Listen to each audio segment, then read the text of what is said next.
જય સ્વામિનારાયણ વિદ્યાર્થી મિત્રો, આજે આપણે ધોરણ 12માં બીએ એમાં સંચાલનના સિદ્ધાંતો, હેનરી ફેલના સંચાલનના સિદ્ધાંતો ત્યારે આપણે ભણ્યા.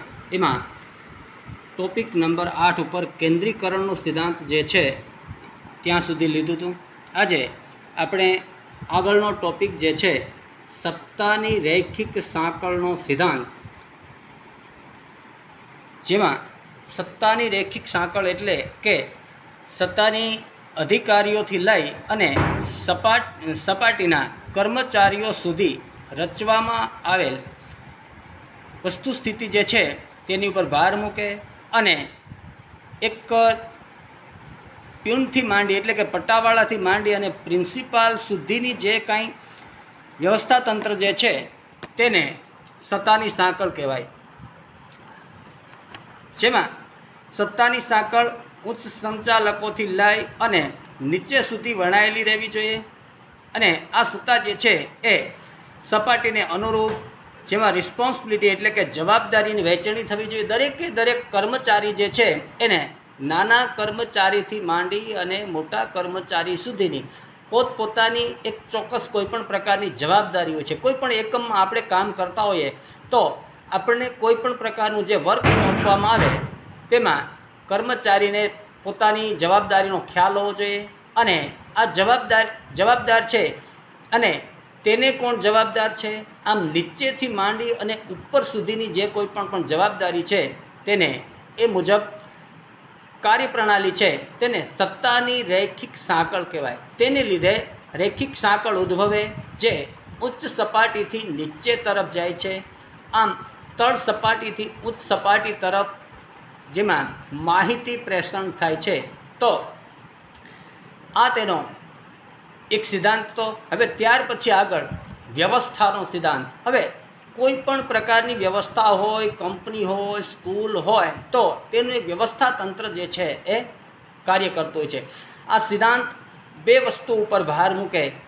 પહેલું, માલ સામાનની વ્યવસ્થા, સામાજિક વ્યવસ્થા. હવે માલ સામાનની દરેક વસ્તુ યોગ્ય સ્થાને હોવી જોઈએ. હવે કોઈ સ્કૂલ જે છે અથવા તો માનો કે કોઈ પણ પ્રકારની ફેક્ટરી છે, કારખાના છે, અથવા તો માનો કે આપણે ઘર પ્રમાણની વ્યવસ્થા જે છે તેની અંદર આપણી કોઈ માલ સામાનની વ્યવસ્થા, એરેન્જમેન્ટ, સામાજિક વ્યવસ્થા જે છે તેની અંદર આ દરેક વસ્તુ આપણી યોગ્ય સ્થાને હોવી જોઈએ. તેવી જ રીતે યોગ્ય લાયકાત, કૌશલ્ય એટલે કે સ્કિલ, આવડત ધરાવતો કર્મચારી જે છે એને કઈ વ્યક્તિને કયા સ્થાને મૂકવો. હવે માનો કે જેવી જેની આવડત, જેવો જેનો અભ્યાસ, એ પ્રમાણે વ્યક્તિ જે છે પોતાની લાયકાત પ્રમાણે કર્મચારીને એની જગ્યાએ સ્થાન મળતું હોય છે અને કોઈ ચોક્કસ સ્થાન માટે યોગ્ય કર્મચારીની ભરતી અંગેની વ્યવસ્થા હોવી જોઈએ. હવે માનો કે કોઈ પણ પ્રકારની કંપની હોય તો એની અંદર માનો કે કર્મચારીની જગ્યા ખાલી પડે તો પોતાની લાયકાત પ્રમાણે તેની વ્યવસ્થા હોવી જોઈએ. આગળનો ટોપિક જે છે કે સમાનતાનો સિદ્ધાંત. હવે સમાનતાનો સિદ્ધાંત એટલે શું? તો કે કર્મચારી અને એ સંચાલન વ્યવસ્થાનો એક ભાગ છે.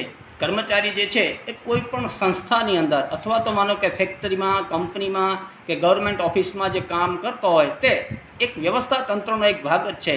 કર્મચારી એ જીવંત વ્યક્તિ છે, તેથી તેમની પાસેથી કામ લેવા માટે આપણે એક વ્યવહારુ અભિગમ અપનાવવો પડે. કોઈ પણ કર્મચારી જે છે કે જેની પાસેથી કંપનીની અંદર અથવા તો માનો કે પ્રાઇવેટ ફેક્ટરીમાં, પ્રાઇવેટ સેક્ટરની અંદર કામ લેતા, તેમની પાસેથી કામ લેવા માટે માનો કે વ્યવહારુ અભિગમ અપનાવવો પડે કે જેની અંદર માનો કે ઉપલો અધિકારી જે છે કે જે શિસ્તથી તેની સાથે વર્તન કરવું, વ્યક્તિને જે છે એની સાથે કયા પ્રકારે વાતચીત કરવી, આ બધી ડિસિપ્લિન બાબતો જે છે એક સમાનતાના સિદ્ધાંતની સાથે સંકળાયેલી છે. અધિકારીઓએ કર્મચારીઓ પાસેથી કામ લેતી વખતે ન્યાયપૂર્ણ અને સમાનતાથી વર્તવું જોઈએ. કર્મચારીઓ જે છે કે પોતાની પાસેથી કામ લેતી વખતે ન્યાયિક રીતે તેમની સાથેથી કામ લેવું. બીજું કે તેમની સાથેનો આપણો વ્યવહાર જે છે એ કેવો હોવો જોઈએ.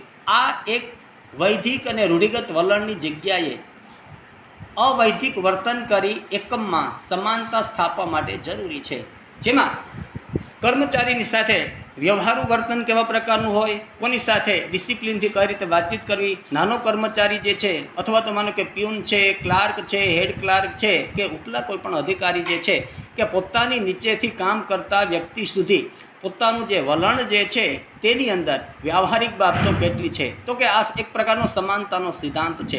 કર્મચારીઓનું સંચાલકો પ્રત્યેનું વર્તન, વફાદારી, વલણ, સમાનતા, આ ન્યાય ઉપર બધી જ વસ્તુઓ જે છે એ આધારિત છે. કર્મચારીઓ જે છે કે તેની સાથે ઉપલા અધિકારીનું વર્તન કેવા પ્રકારનું છે, પોતાની કંપનીને અથવા તો માનો કે સ્કૂલ જે છે એને પોતે કેટલો વફાદાર છે, પોતાનું વલણ અને દરેક વ્યક્તિ સાથે પોતાનું સમાનતા ભર્યું કેવું વાતાવરણ છે અને દરેક વસ્તુ ઉપર ન્યાયિક બાબત ઉપર વસ્તુ સ્થિતિ જે છે આધારિત છે. હવે આગળનો ટોપિક જે છે, ટોપિક નંબર 12, સ્થિર કર્મચારી ગણનો સિદ્ધાંત. એટલે કે કાયમી અને સ્થિર કર્મચારી ધંધાના એકમની મૂડી છે. કોઈ પણ પ્રકારનો ધંધો હોય, બિઝનેસ હોય કે રોજગારી હોય, તેની અંદર કર્મચારીઓ જે છે એ કાયમી અને સ્થિર કર્મચારી ગણ તરીકે એક સંસ્થાની મૂડી છે. હવે એ વ્યક્તિ જે પોતાનો વર્ક કરે છે એ કંપનીને આધીન હોય છે. કોઈ એક એકમની અંદર લાંબો સમય ટકી રહેવા માટે કર્મચારીનો વિકાસ થાય છે. હવે આપણે કોઈ પણ ક્ષેત્રમાં કામ કરતા હોઈએ તો ત્યાં રહેવાથી માનો કે કંપની જે છે એને પોતાનું વર્ક મળે, બીજું કે કર્મચારી જે છે એને પોતાનું કામ મળે. આમ એકમેકની ઉપર એકબીજા આધારિત હોય છે. લાંબો સમય ટકી રહેવાથી એમાં કર્મચારીનો વિકાસ થાય અને બીજું કે આર્થિક ઉપાર્જનમાં એમને પોતાના પગારની બાબતમાં પણ તેમાં ક્રમાનુસાર માનો કે ક્યારેક વધારો થતો હોય છે. ધંધાકીય એકમને ધ્યેય સ્થિતિ માટે કર્મચારી સ્થિરતા ખૂબ જ મહત્ત્વનો ફાળો આપે છે. લાંબા સમય સુધી કર્મચારી એ એકમની અંદર રહેવાથી અધ્યયન વક્રની અસરને પરિણામે ઉત્પાદકતા વધે છે.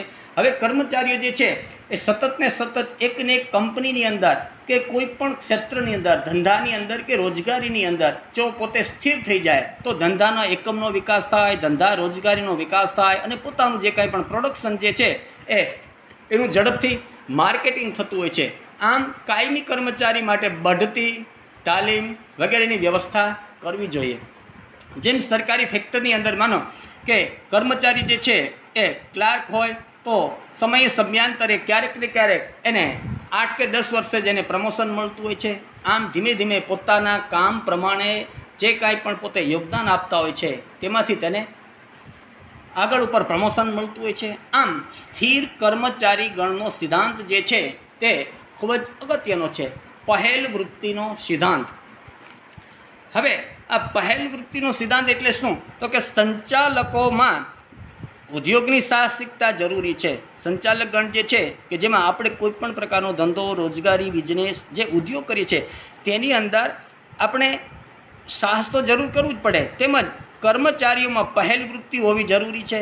સંચાલકોએ એવું ધંધાકીય વાતાવરણ લોકોને, કર્મચારીઓને પૂરું પાડવું જોઈએ કે કર્મચારીની પહેલ વૃત્તિને જે છે એ પ્રોત્સાહન મળે. કોઈ પણ પ્રકારના કર્મચારી ગણ જે છે કે જેની અંદર ધંધાકીય ક્ષેત્રની અંદર વાતાવરણ પૂરું પડે. આમ પહેલ વૃત્તિથી કર્મચારીઓમાં સ્વતંત્ર રીતે કાર્ય કરવાની શક્તિનો વિકાસ થાય છે કે જેની અંદર કર્મચારી જે છે એ સ્વતંત્ર રીતે પોતે કોઈ પણ પ્રકારનું પોતાનું વર્ક કરી શકે, કંપની છે એનો વિકાસ થઈ શકે, નાનો ધંધો રોજગાર કે બિઝનેસ જે છે એનો વિકાસ થાય અને તેની પોતાની નેતૃત્વ શક્તિ જે છે એ ખીલી ઉઠે છે. આમ જે કોઈ પણ પ્રકારના જે 14 સિદ્ધાંતો જે છે કે જેમાં છેલ્લે 14 નંબરના સિદ્ધાંતમાં આપણે જોઈએ કે જૂથ ભાવનાનો સિદ્ધાંત, જેને આપણે કહીએ છીએ કે ટીમ વર્કથી કામ થાય તો આ વસ્તુ સ્થિતિ જે છે એ તેમાં ખીલી ઉઠતી હોય છે. જેમાં ધંધાકીય એકમની સફળતાનો આધાર સંચાલક અને કર્મચારી ઉપર વધારે પડતો અવલંબન રહે છે. ધંધાના ક્ષેત્રની અંદર એની સફળતા માટે પહેલો આધાર એક કે સંચાલક કે જે વસ્તુ સ્થિતિનું જે પોતે સંચાલન કરે છે. બીજા નંબરમાં નાના જે કર્મચારીઓ જે છે કે જે પોતાના પદ ઉપર કાર્ય કરતા હોય છે. આમ નાના એકમથી માંડી અને છેક ઉપલા એકમ સુધી એક પ્રકારની સાંકળ રચાતી રહે, જૂથ ભાવનાનો વિકાસ થાય અને તેથી આ વર્ગની અંદર સંવાદિતા ભર્યો સંબંધ જળવાઈ રહેતો હોય છે. હવે જૂથ ભાવના ક્યારે પેદા થઈ શકે? તો કે તમામ કર્મચારીઓ જે છે એને કોઈ પણ ક્ષેત્રની અંદર આ માન સન્માન આપવું, તેની સાથેનો વ્યવહાર કેવા પ્રકારનો હોય, અને કર્મચારીઓ જૂથ બનીને જો કાર્ય કરશે તો એકમની ધ્યેય સિદ્ધિનું કાર્ય સરળ બને. કોઈ પણ એક કાર્ય જે છે કરવું હોય તો એક વ્યક્તિથી ન થઈ શકે. દાખલા તરીકે આપણે ગુજરાતીમાં એક કહેવત છે કે એકલા હાથે તાળી પડી શકે નહીં. કોઈ પણ પ્રકારનું કાર્ય કરતાં પહેલાં આપણે બીજા અનેક લોકોની જે છે એ જરૂરિયાત રહેતી હોય છે. જેમ કે કોઈ પણ પ્રકારની નાની ફેક્ટરી હોય કે મોટી ફેક્ટરી હોય તો તેની અંદર હજારો કર્મચારીઓ જે છે એ કામ કરતા હોય છે. તો આ કામ કરવાની વૃત્તિ જે છે એ કર્મચારીઓની એ માણસને વિશ્વ સ્તરે પણ લઈ જતી હોય છે. દાખલા તરીકે જામનગરની અંદર રિલાયન્સ ફેક્ટરી છે કે જેની અંદર આજે હજારો કર્મચારીઓ કામ કરે છે. એક નાનું કામ કરતાં એ કંપની જે છે એનો વિસ્તાર પણ થતો હોય છે. તો હેનરી ફેયોલે ઉપરના સિદ્ધાંતો દર્શાવતી વખતે કહ્યું કે સંચાલનના સિદ્ધાંતોની યાદી એ અંતિમ યાદી નથી. આમ હેનરી ફેયોલે પોતાના મતાંતર અનુસાર આજે સિદ્ધાંતો દર્શાવ્યા છે. એવી જ રીતે બીજા કોઈ પણ ફિલોસોફર જે છે એ પણ પોતાના સિદ્ધાંતો દર્શાવી શકે. આ સિદ્ધાંતો જે છે એ સંચાલકો પોતાનો અનુભવ, સંશોધન અને પોતાના જ્ઞાનના આધાર ઉપર નવા સિદ્ધાંતો ઉમેરી પણ શકે છે. એવું નથી કે આ 14 સિદ્ધાંતો આપ્યા એટલે આ વાણિજ્ય વ્યવસ્થા જે છે એ પોતાનું કામ પૂરું થઈ ગયું. આની અંદર નવા સિદ્ધાંતો પણ આવી શકે. આ સિદ્ધાંતોને ધંધાકીય, આર્થિક, રાજકીય, સામાજિક એમ તમામ પ્રવૃત્તિઓમાં સરખી રીતે લાગુ પાડી શકાય છે. આ પ્રકારના જે સિદ્ધાંતો જે છે ધંધા રોજગારી, બિઝનેસ, આર્થિક ઉપાર્જનમાં, રાજકીય ક્ષેત્રે, સમાજના વિકાસ માટે તેમજ તમામ પ્રવૃત્તિઓ સરખી રીતે લાગુ પાડી શકાય. આમ આ ટોપિક નંબર જે છે 14 ત્યાં આપણે પૂર્ણ કરીએ. હવે આગળનો છેલ્લો અને એક લાસ્ટ ટોપિક પીટર એફ ડ્રકરનું સંચાલન ક્ષેત્રે પ્રદાન, contribution of Peter F Drucker in the field of management. Management એટલે કે વ્યવસ્થાપન. કન્ટ્રીબ્યુશન પીટર એફ ડ્રકર 1909 થી માંડી અને 2005માં ખૂબ જ પ્રખ્યાત સંચાલન શાસ્ત્રી તરીકે પોતાનું એક આગળ પડતું નામ હતું. પોતે લેખક, ચિંતક અને કેળવણીકાર હતા. વૈશ્વિકીકરણને કારણે સમગ્ર વિશ્વની ધંધાકીય પરિસ્થિતિઓમાં, વ્યવસ્થાઓમાં પરિવર્તન આવ્યું. પોતે લેખક હતા, ચિંતક હતા, કેળવણીકાર પણ હતા. પરંતુ વૈશ્વિકીકરણને કારણે સમગ્ર વિશ્વની અંદર ક્યારેક વ્યવસ્થાઓમાં, ધંધામાં, રોજગારીમાં ક્યારેક પરિવર્તન આવતું છે. આમ પરિવર્તન જે છે એ તો પ્રકૃતિનો નિયમ છે, એ તો તમે જાણો છો. પણ જેને કારણે સંચાલનની નવી પદ્ધતિઓ વિકસાવવાની આવશ્યકતા ઊભી થાય છે ત્યારે પીટર એફ ડ્રકરે માનવ સંપત્તિને ધંધાકીય એકમમાં વિશેષ મહત્ત્વ આપ્યું. એ માટે પોતાની ખાસ હિમાયત હતી. પીટર ડ્રકર મુખ્ય પ્રધાનમાં ધ્યેયલક્ષી સંચાલન, સ્વનિયમન એ પોતાના મુખ્ય સિદ્ધાંતો હતા. આમ આ ક્ષેત્રે પોતાનું કહેવાનું મતલબ એવું છે કે સંચાલન ક્ષેત્રે વ્યવસ્થા તંત્રમાં ક્યારેક પરિવર્તન આવતું હોય છે, ક્યારેક અમુક બાબતો જે છે એ વિકસાવવાની આવશ્યકતાઓ પણ ઊભી થતી હોય છે. અને ધ્યેયલક્ષી સંચાલન વિશે તેઓ જણાવે છે કે હેતુ સિદ્ધિ માટે કર્મચારીઓ અને સંચાલકોના ધ્યેયમાં એક સૂત્રતા હોવી જરૂરી છે. હવે કોઈપણ ક્ષેત્રની અંદર જો કર્મચારીઓની અંદર જો એક સૂત્રતા ન હોય તો કાર્ય ક્યારેક વહેલા મોડું થઈ શકે, અથવા તો આપણે જે કોઈ પણ પ્રકારનું ધ્યેય રાખી અને બેઠા છે એ કાર્ય જે છે એ કદાચ ધ્યેય સુધી ન પહોંચી શકે. એટલે જુદા જુદા ધંધાકીય સ્વરૂપના એકમો માટે ધ્યેયલક્ષી સંચાલન ખૂબ જ અસરકારક છે. હવે ધ્યેયલક્ષી સંચાલન જે છે એ ખૂબ જ અસરકારક એટલે કે ઇફેક્ટિવ છે. એટલે તો સ્વામી વિવેકાનંદનું એક સૂત્ર છે કે arise, awake and not stop till the goal is reach. ઉઠીએ, જાગીએ અને આપણે આપણું જે ધ્યેય છે એ ધ્યેય સુધી પહોંચીએ. પણ એ ધ્યેય સુધી પ્રાપ્તિ કરવા માટે આપણે સતત જાગૃત રહેવું પડતું હોય છે. તેઓનું પ્રદાન માનવ સંસાધન સંચાલન, બજાર સંચાલન, તણાવ મુખ્ય રહેલું છે. તેથી પીએફ ઢક્કરે આધુનિક સંચાલનના પિતા તરીકે તેમને ઓળખવામાં આવે છે. તો વિદ્યાર્થી મિત્રો, આજે આપણે અહીંયા આ પાઠને પૂર્ણ કરીએ છીએ. હવે આ પાઠ પૂર્ણ કરતાની સાથે તમને લેસન પણ આપવાનું થાય છે. તો વિદ્યાર્થી મિત્રો, જે હું અહીંથી જે કહું છું એમાં વિડીયોના માધ્યમથી જે વિકલ્પો આપેલા છે, 12 વિકલ્પ છે, પછી ત્યાંથી આગળ એક વાક્યના જવાબ કે જેમાં 6 પ્રશ્નો છે અને ટૂંક જવાબો જે છે એની પણ તમે સાથોસાથ તૈયારી કરતા રહેજો. Okay, thank you very much.